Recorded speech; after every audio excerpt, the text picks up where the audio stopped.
حضرت عثمان غنی حضور کی خدمت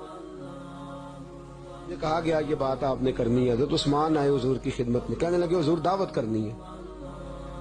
یا رسول اللہ, اچھا ویسے حضور کا مشورہ دینا چاہیے نا, مدینہ چ ماڑے نے تو انہاں دی کار میری نہ کر, سانو لوگ کی صلاح دیندے آپ فلانا کام نہ کرو ماڑے دے چھڑو, بھئی مشورہ دینا چاہیے تو نا میری دعوت نہ کر کسی, یہ بھی سنت ہے, یہ بھی تعظیم ہے. حضرت عثمان نے کہا یا رسول اللہ میں نے آپ کی دعوت, حضور نے فرمایا ٹھیک ہے. اور میرے نبی پاک کا طریقہ یہ تھا جب کو دعوت کا پیغام دیتا تو حضور پوچھتے کتنے لوگ آئیں, اور جتنے کو کہتا اتنے جاتے, ایک بندہ بھی زیادہ نہیں لے کے جاتے. حضور نے فرمایا جو بن بلاوا دعوت میں گیا وہ چور ہے, روٹی کھا کے نہیں نکلا, ڈکیتی کر کے نکلا. بالکل بچے کو موٹر سائیکل پہ بٹھا کے لے جانے کی اجازت نہیں. نبی پاک صلی اللہ علیہ وسلم نے کتنے لوگ آئے. حضرت عثمان اللہ نے بڑا نوازا تھا. میں اکثر دوستوں سے کہتا ہوں مال برا نہیں, لیکن حضرت عثمان غنی جیسا ہونا چاہیے, حضرت ابوبکر صدیق جیسا ہونا چاہیے.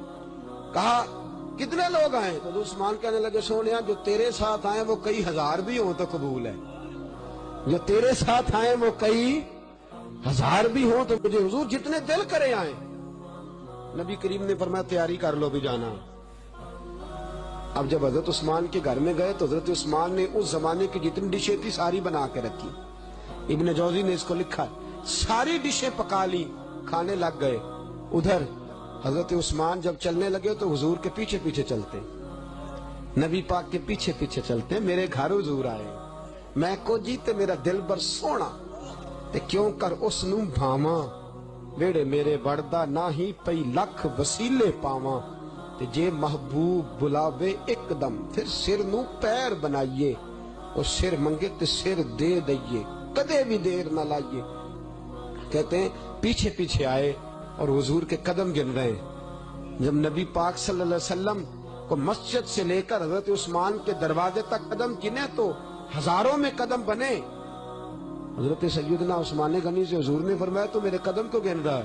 کہا سونے نصیبوں والا ہوں نا, میرے گھر آئے ہو, ایک ایک قدم پہ ایک ایک غلام آزاد کروں گا, ایک ایک قدم پہ ایک ایک, یہ حضور کی محفل ہو رہی ہے, ایک ایک قدم پہ ایک ایک غلام آزاد. اور غلام آزاد کرنے کا معنی یہ تھا کہ اس زمانے کے حساب سے سمجھے 10-10 لاکھ کا ایک غلام بکتا تھا.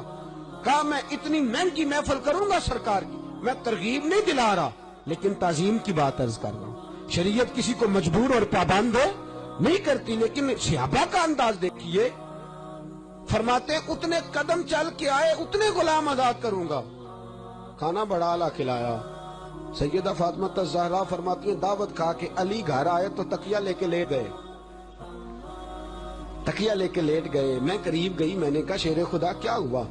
کہنے لگے فاطمہ آج عثمان نے مصطفیٰ کی دعوت کی ہے, کمال ہی کر دی ہے, سونا نہیں آپ کی مہربانی, دعوت کی ہے تو کمال ہی کر دی ہے. تو یہ کہتے کہتے حضرت علی تھوڑے آبدیدہ بھی ہو گئے, تھوڑے پریشان بھی ہو. حضرت فاطمہ کہنے لگی علی کیا بات ہے؟ کہا اس نے کھانے پکائے ہیں تو کمال کر دی, اور ایک ایک قدم پہ ایک ایک غلام آزاد کیا ہے.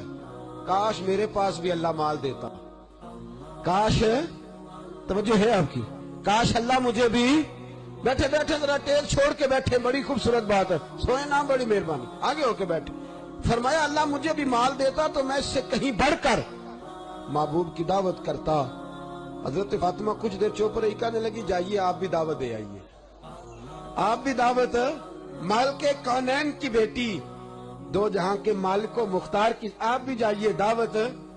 حضرت علی کہنے لگے فاطمہ کیا دعوت دینی ہے؟ فرمایا جس طرح عثمان نے دعوت دی آپ بھی اسی طرح دے آئے, جائیں دے آئیں دعوت. حضرت سیدنا علی فرماتے مجھے یقین تھا یہ فاطمہ نہیں بول رہی, اس کی رگوں میں محمد مصطفیٰ کا خون بول رہا ہے. فرماتے میں گیا, حضور آپ کی دعوت ہے. نبی کریم نے نظر مبارک اٹھائی تو بات حضور بھی سمجھ گئے, بات حضور بھی کہ یہ علی نہیں بول رہے, پیچھے سیدہ فاطمہ کا پیار بول رہا ہے. فرمایا اچھا کتنے لوگ آئے؟ کہا سونیا جتنے دل کرے, محبوبہ جتنے. اور یارو ایک بات تو بتاؤ, حضور کو نہیں پتا میری بیٹی کے گھر میں کیا کچھ ہے؟ نبی پاک کو پتا ہے نا. محدث ابن جوزی کہتے ہیں کہ اللہ کے رسول نے فرمایا کتنے آئے؟ جناب علی نے کہا جتنے دل کرے. تو حضور نے بھی اعلان کر دیا, فرمایا سارے ہی تیاری کر لو, سارے تیاری کر لو. حضرت علی فرماتے ہیں عجیب رنگ عجیب انداز، صحابہ تیار ہوئے، اگلے دن زور کے بعد دعوت کا وقت طے ہوا، میں گیا حضور کو لینے تو پاک محبوب کی پاک بیٹی کہنے لگی حضور کے پیچھے پیچھے چلنا، ایک ایک قدم کو گنتے آنا۔ فرماتے ہیں مجھے نہیں پتا گھر میں کھانا پچ گئے، دسترخوان لگ گئے، حضور آ گئے، میں پیچھے پیچھے آیا، ایک ایک قدم کو گنتا آیا۔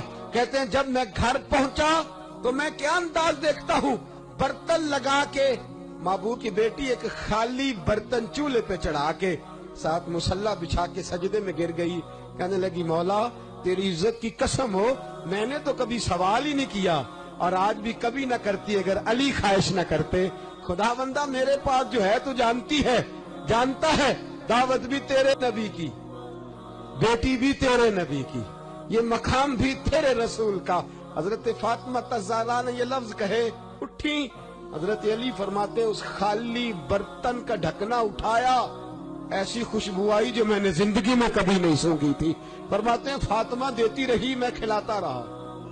فاطمہ دو جہاں کے شاہ ہیں، پاس کچھ رکھتے نہیں، دو جہاں کی نعمتیں ہیں ان کے خالی ہاتھ میں۔